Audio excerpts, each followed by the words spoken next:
Bonjour et bienvenue sur le plateau de Bonjour chez vous. Ma religion me garantit-elle le salut? C'est la question à laquelle nous allons répondre aujourd'hui avec Omer et Aurélie. Hello! Bonjour Evelyne. Bonjour. Ravi de terminer cette semaine avec vous deux. Le plaisir est partagé. C'est toujours une belle journée. C'est vrai? Parce que c'est la veille du week-end ou... C'est la veille de la prédication. C'est La parole de pasteur. C'est le pasteur qui parle, c'est ça. Mais le vendredi, c'est une très belle journée aussi parce que nous avons la plupart du temps notre rubrique C'est mon histoire et c'est le cas aujourd'hui. Aujourd'hui, c'est le pasteur Cassie Comtois qui est venu nous raconter comment de l'hindouisme, elle est venue au christianisme. Vous allez voir une rencontre exceptionnelle avec Jésus-Christ qu'on va découvrir en milieu d'émission. Mais pour l'instant, on va commencer cette émission. On va voir en quoi la religion peut-elle nous garantir ou non notre salut. On en parle avec Omer dans la pensée du jour.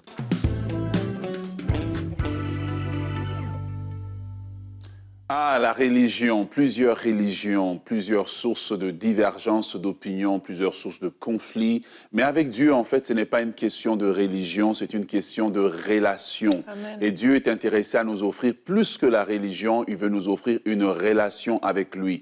Et le salut commence par une relation que nous établissons avec Dieu, par une relation que nous établissons avec celui qui est le médiateur, c'est-à-dire celui qui nous met en relation avec Dieu, c'est Jésus-Christ. Jésus n'est jamais venu présenter une religion, mais il a dit « Je suis le chemin, la vérité et la vie » et nul, je souligne bien le mot « nul » ne vient au Père que par moi. Alors c'est par la relation qu'on s'assure qu'on est sauvé. Ce n'est pas une question de religion, mais c'est une question de relation. Pourquoi une question de relation?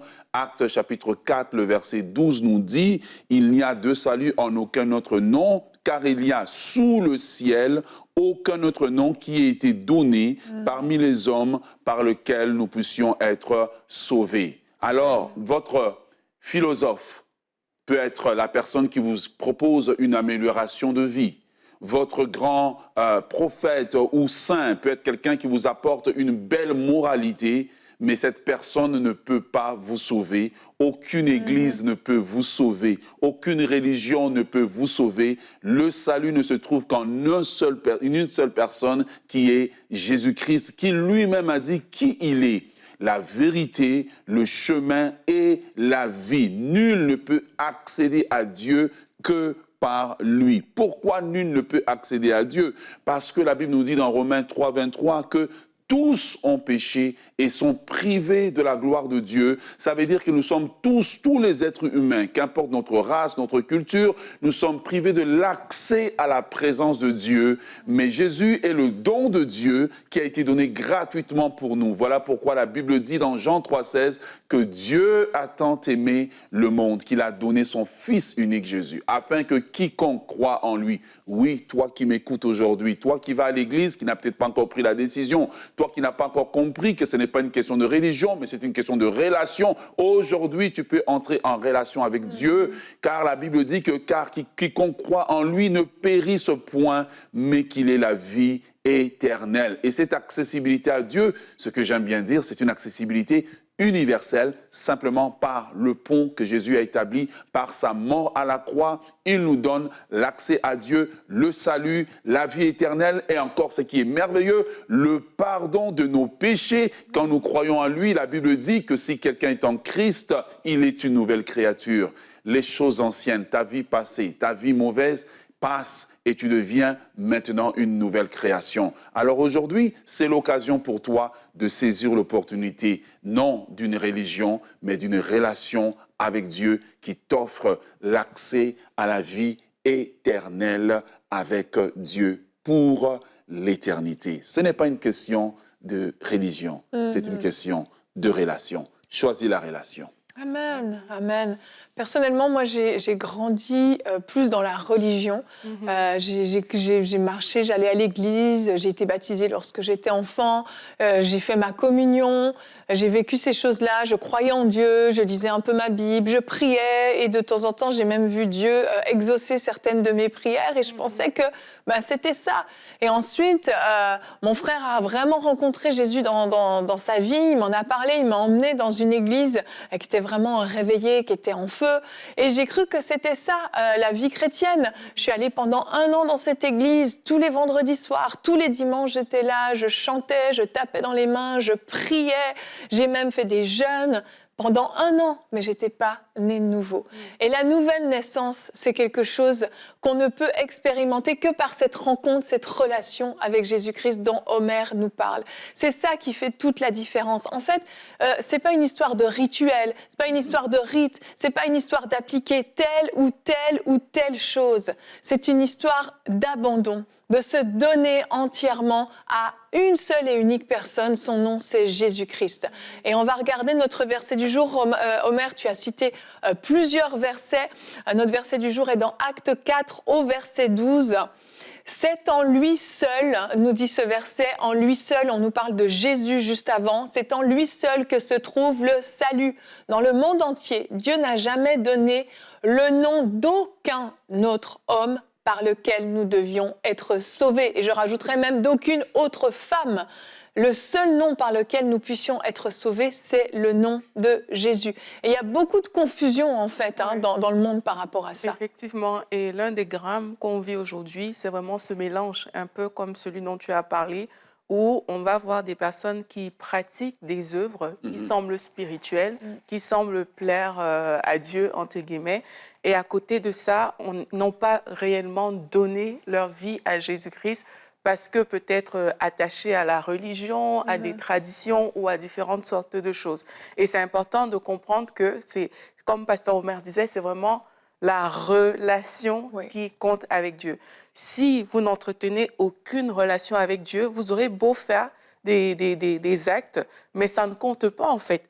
Mais quand vous allez commencer à parler à Dieu, parler à son cœur, exactement comme vous parlez à quelqu'un que vous connaissez, vous allez commencer à parler à Dieu. Les intérêts de Dieu vont commencer à vous intéresser. Votre cœur va battre pour Dieu lui-même, plus que les choses que vous faites pour Dieu. Mais c'est là où il y a une différence. Et c'est ça qu'on appelle aussi l'évangile. Parce que la bonne nouvelle, c'est quoi? C'est que Jésus-Christ, il est venu sur la terre afin qu'on ait cette relation avec Dieu.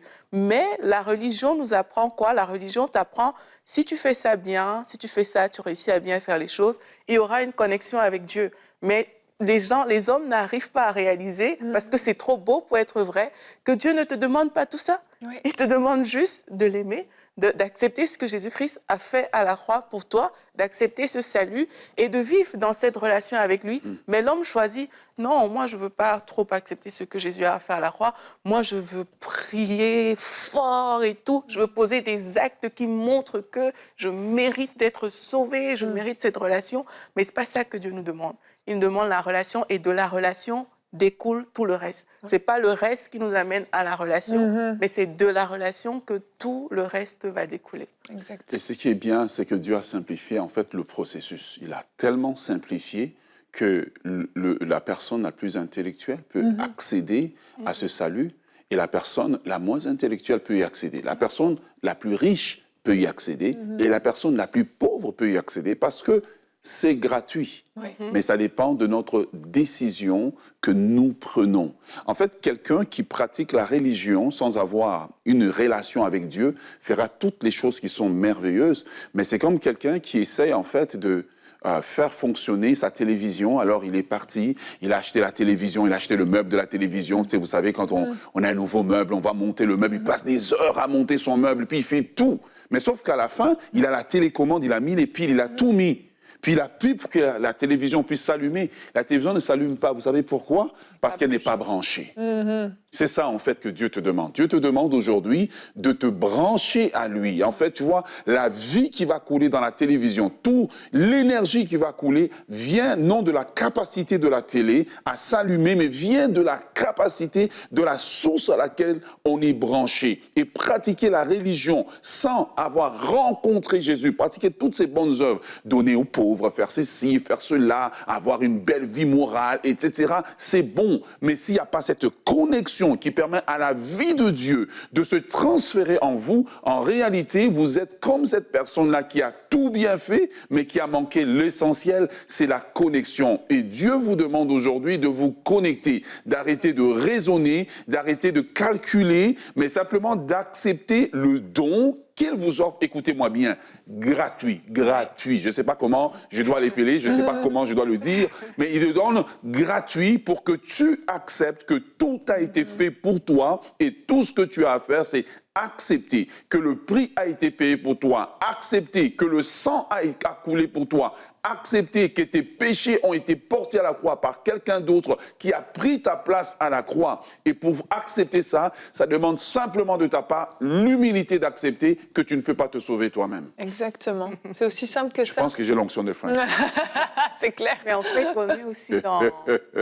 Moi, ça me fait penser qu'on parle à la citation que beaucoup connaissent, « Il faut être avant de faire ». C'est que la religion garde les gens dans le faire. C'est vrai. Alors, au lieu de garder les gens dans leur nature qui est en Christ, en fait, au lieu d'être ou d'appartenir à Jésus-Christ, on se trouve beaucoup en train de faire.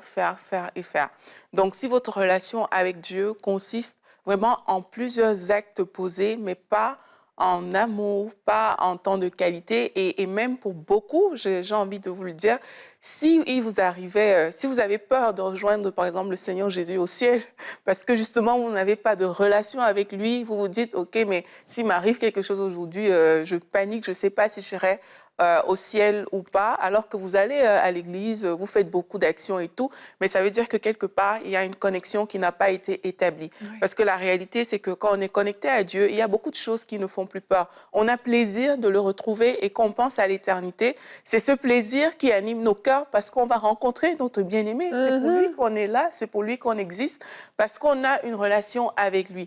Donc, si ce n'est pas le battement de votre cœur, mais peut-être retournez en vous-même, et c'est le temps aujourd'hui de se dire, Seigneur, est-ce que ma foi se base vraiment sur une relation avec toi, ou alors ça se base juste parce que mes parents m'ont amené à l'église, parce que mes amis vont à l'église, parce qu'il y a de bonnes activités, parce que de temps en temps je fais de belles choses. Est-ce que le tout repose sur ça? Et si vous réalisez que ça repose sur ça, mais vraiment, il n'est pas trop tard. Aujourd'hui, c'est le jour du salut. Amen. Venez à Jésus-Christ et dites à Dieu, Seigneur Jésus, aujourd'hui, je veux te donner ma vie vraiment pour vivre cette relation avec toi. Je ne veux pas me contenter des activités, mais c'est toi qui m'intéresse, c'est toi que je veux. Et je veux bâtir, je veux construire cette relation. Et comme j'ai dit tout à l'heure, de cette relation viendra le reste. Donc, n'hésitez pas, mes amis, si vous n'avez pas encore donné votre vie à Christ, même si vous allez à l'église, même si voilà, vous avez l'habitude de faire des choses spirituelles ou religieuses, mais aujourd'hui, c'est le jour du salut. Acceptez le Seigneur Jésus dans votre cœur et vraiment, votre vie, votre relation avec lui va connaître un nouvel élan et c'est merveilleux. Amen, c'est tellement merveilleux. Vraiment, vraiment, si vous prenez cette décision, votre vie va être complètement changée. Et il y a une adresse qui va s'afficher en bas de l'écran et vous pouvez vous connecter à cette adresse et puis aller remplir le formulaire pour nous dire que vous prenez cette décision de suivre Jésus, vous engager aujourd'hui et on va se réjouir pour vous. On va vraiment être dans la joie de ce que vous avez pris cette décision.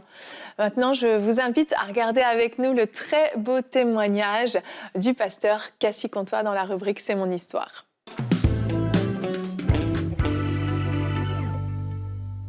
Et on se retrouve pour notre rubrique « C'est mon histoire ». Aujourd'hui, je reçois le pasteur Cassie Comtois de l'église Jésus, la lumière des nations.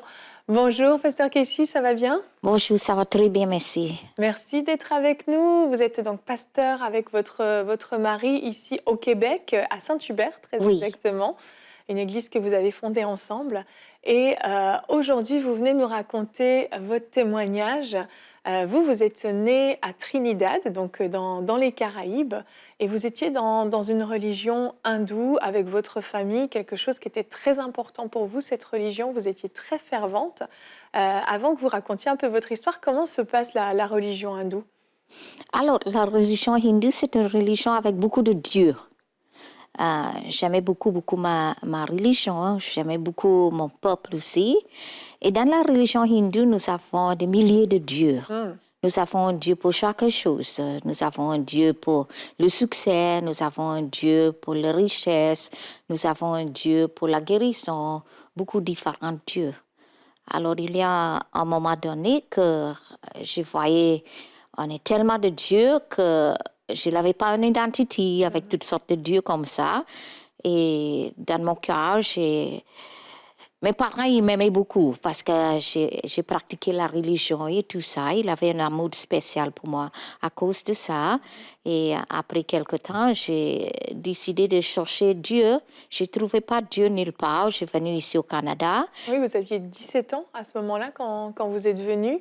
Vous êtes venu rejoindre votre frère à Montréal. Et là, justement, vous étiez dans une grande recherche à ce moment-là. Oui, quand j'ai arrivé ici au Canada, mes parents ils m'envoyaient au Canada pour étudier. Alors, je disais à mon père, je veux être un docteur, une vedette pour toi, papa. Et je suis venue ici au Canada, puis quand je suis venue ici au Canada, je vivais une grande solitude parce que je ne trouvais pas un temple hindou, je ne trouvais pas un temple où je peux prier à mon Dieu. Alors, j'ai cherché dans toutes sortes de religions. J'ai cherché j'ai trouvé des Hare Rama, Hare Krishna, et eux, c'est proche de la hindouisme un petit peu. Ils chantaient, ils vont sur les rues, chanter, prier, tout ça pour gagner des âmes. Alors, moi, j'étais avec eux juste comme ça parce que j'avais une vide dans mon cœur. J'ai cherché Dieu, j'ai cherché quelque chose de spirituel. Après, j'ai été dans la religion. J'ai été dans le témoin de Jéhovah, j'ai été dans le Nouvel Âge, j'ai été dans la religion catholique et dans toute cette religion-là, j'ai commencé à chercher Dieu. J'ai commencé à crier, j'ai commencé à pleurer. J'ai dit, est-ce qu'il y a un Dieu qui existe, qui aime toutes les nations? Parce que je voyais ici au Québec, il avait des problèmes de langage, des problèmes d'anglais-français, il avait des problèmes entre noir et blanc. Il y avait beaucoup de racisme et vous vous sentiez beaucoup rejeté parce que vous étiez anglophone, vous n'étiez pas de blanche. Donc, ça créait Vous vous sentiez beaucoup rejeté? J'ai senti beaucoup rejeté et aussi, je ne trouvais pas mon identité. J'ai cherché pour trouver une identité, mais je ne trouvais pas. Et à cause de cette discrimination et de racisme et tout ça, j'ai crié vers Dieu. Un jour, soirée, j'ai été sur mon lit, puis j'ai pleuré, puis j'avais toute une tristesse. Et j'ai dit, est-ce qu'il y a un Dieu qui existe? Il y a un Dieu qui aime toutes les nations. Où es-tu? Je veux te connaître. Où es-tu? Cet Dieu-là, il avait tellement de souffrance dans mon cœur de connaître le Dieu de la création qui a créé toutes les nations. Et soudainement, dans cette tristesse, dans cette, je pourrais dire, cette vide dans mon cœur, il avait tellement de vide dans mon cœur, même si quelqu'un vient à côté de moi et dit, même, j'ai trouvé pas cet amour de Dieu dans ma vie. Et à un moment donné, quand j'ai crié, j'ai pleuré à Dieu. J'ai dit, c'est Dieu, où es-tu? Est-ce que tu existes, Dieu? Où es-tu?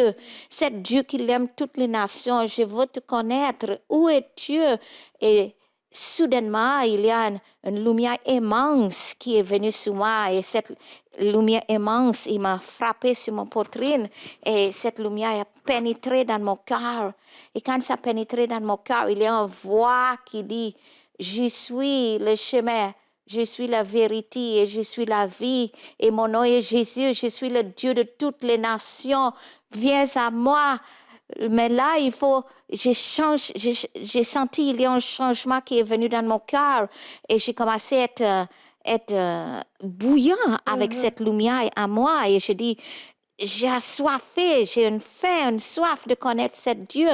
Et il y a une de mes amies qui m'a appelé le lendemain. Puis elle dit... Casey, comment ça va? J'ai dit, ça va. Mais elle parlait avec une voix vraiment rude et dure. Je dis, qu'est-ce qui arrive avec ta voix? Elle dit, je vais dans son église, puis je chante. Et je chante tellement que la lendemain, Elle perdait un peu sa voix. Oui. Et après ça, j'ai dit, je viens dans ton église. La prochaine fois, tu vas aller dans ton église. J'aimerais bien aller dans ton église. Et la journée-là, lendemain, j'ai été dans son église. Et quand j'ai été, le pasteur en avant, il prêchait la même parole que Jésus m'avait dit. Il a lu ce verset? Le même verset. Je suis le chemin, la vérité et la vie. Viens à moi. Mais Jésus m'avait dit aussi, je suis le Dieu de les nations. Il m'avait dit, Casey, je suis le Dieu de les nations, viens à moi. Et le pasteur, il prêchait le même verset de Bible, la même chose, mais je ne connaissais pas le verset de Bible à cette époque. Et la même chose. Et quand le pasteur il commençait à prêcher, dans mon cœur, ça commençait à bouillir. J'ai dit, alors, c'est le vrai Dieu vivant qui est dans cet lieu. Je veux connaître cette vraie Dieu vivante. Et je viens vraiment excitée parfois. Je ne suis pas capable même d'exprimer comment c'était magnifique dans mon cœur, parce qu'il y a eu tellement de changements dans mon cœur. Et le pasteur, il parlait de né de nouveau. Et je dis, je connais rien de né de nouveau parce que j'ai sorti de hindouisme. Oui. Dans les hindouistes, tu nais dans une religion hindoue, il dit tu nais hindouiste et tu restes hindouiste toute ta vie. C'est ça. Et si tu changes la religion, tu peux trahir ta famille, tu comprends? Trahir ta famille. Et quand il dit dans la prêche qu'il prêchait, il dit Jésus-Christ, il est le Dieu de toutes les nations.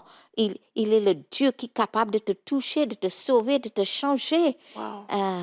Il faut être baptisé, mais comme j'explique, je connais rien de la baptême. Du lot, je ne savais même pas c'est quoi, c'est la baptême, il faut mettre dans du lot, tu comprends? Et j'ai avancé en avant, j'ai accepté le Seigneur et j'ai été voir le pasteur. J'ai dit, peux-tu me baptiser? Il dit, tu es sûr? Je dis, oui, baptise-moi tout de suite. Wow. Là, il était chercher quelque chose, il l'a mis sur moi, il m'a baptisé. Ensuite, j'avais des cheveux longs parce que dans le caste que nous sommes, les hindous, il y a 4 différentes castes, on ne coupe pas notre cheveux. Hein. D'accord. Et mon cheveu était vraiment, vraiment long.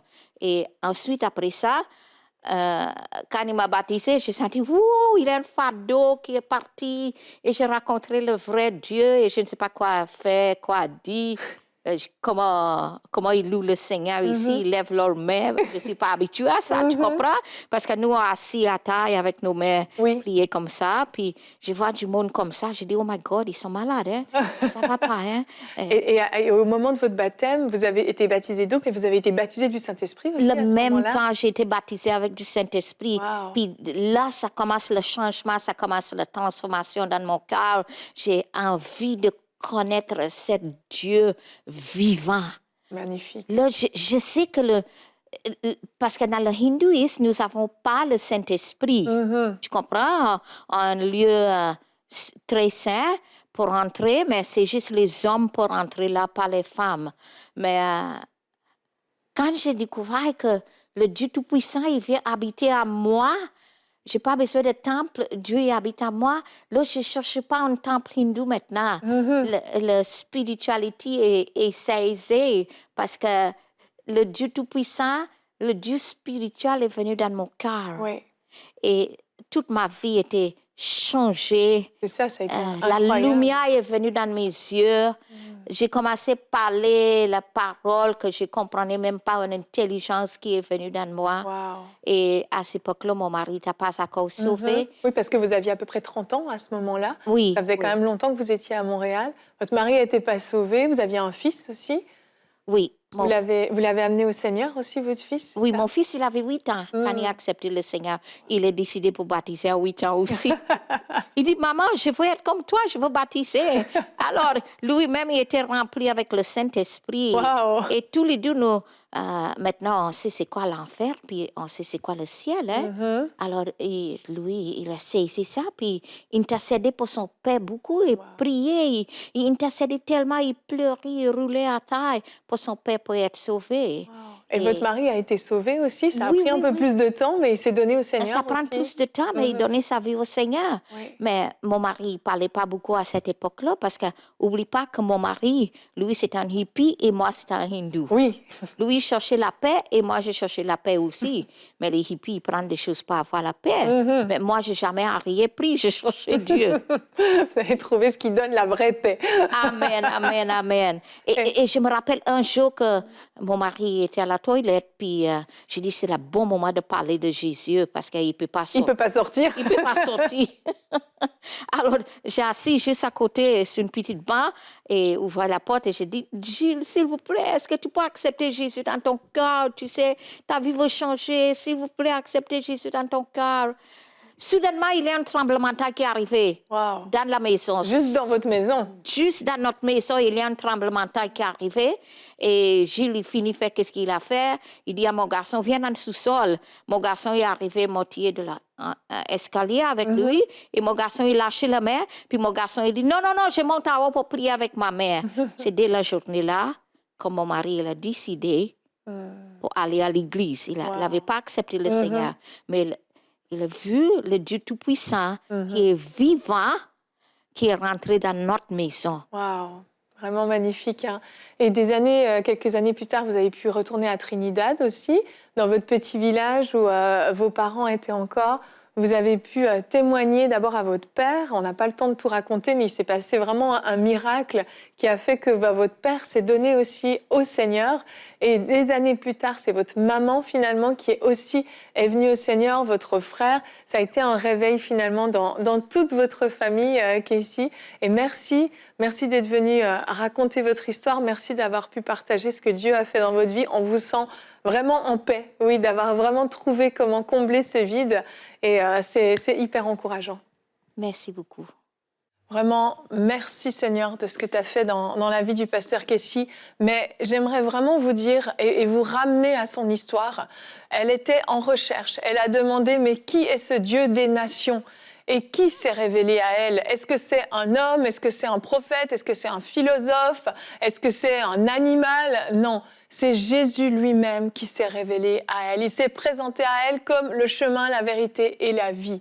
Et c'est la réponse que vous aurez. À chaque fois que vous vous tournerez vers Dieu et vous lui direz, mais comment est-ce que je peux venir à toi? Mais qui est le vrai et le seul et unique Dieu sur cette terre, dans cet univers? La seule et unique réponse que vous aurez, c'est Jésus-Christ, parce qu'il est le seul. Il est ce chemin qui mène à Dieu. Et on vous encourage à prendre vraiment cette décision, comme Aurélie le disait tout à l'heure, à vous tourner sincèrement vers Jésus-Christ, à lui abandonner votre vie, à faire de lui non seulement votre sauveur, mais aussi votre Seigneur, celui qui va guider votre vie, celui qui dirigera votre vie. Vous abandonnez votre vie entre ses mains et vous allez voir qu'il a le meilleur pour vous, pour votre avenir, et il saura vous conduire jusqu'auprès du Père. Merci à vous tous d'avoir été avec nous, Mère Aurélie. Merci à vous. Je vous souhaite à tous un très bon week-end. On se retrouve la semaine prochaine pour de nouvelles émissions de Bonjour chez vous.